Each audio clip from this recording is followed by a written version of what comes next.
Hi everyone, this is Dr. M. Ramesh, Assistant Professor, Department of Chemistry from E-Content Development, Nehru Memorial College, Puthanambatti.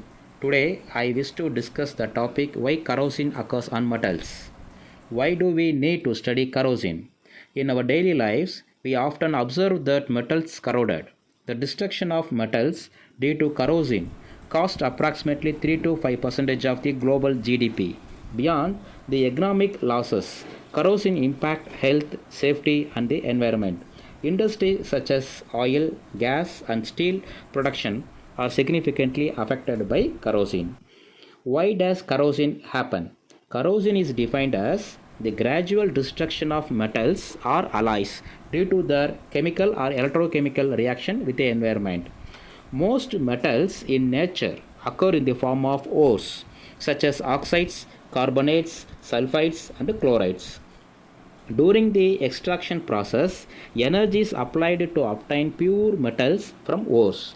This pure metal exits in the higher energy state and have a natural tendency to revert to the lower energy state, forming ores again. Thus, the corrosion is essential the reverse process of metal extraction. We are going to see example of corrosion. Rusting of iron. When iron is exposed to the environment, it forms reddish brown precipitate, primarily iron oxide. Types of corrosion. Corrosions can be classified into two main types based in the mechanism: one dry corrosion or chemical corrosion, wet corrosion or electrochemical corrosion.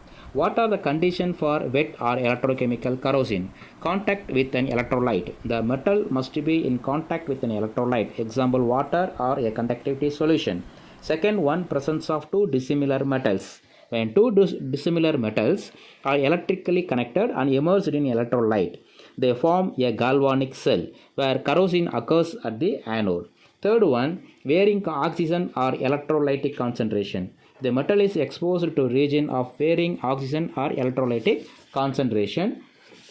Mechanism of wet corrosion. Under this condition, one part of the metal acts as the anode while another part acts as the cathode. At the anodic part, the metal undergoes oxidation, dissolving into the electrolyte as positive ions and releasing electrons. Example for iron. Ion goes to Fe2 plus 2 electron loss. The liberated electron flow from the anodic part to the cathodic part.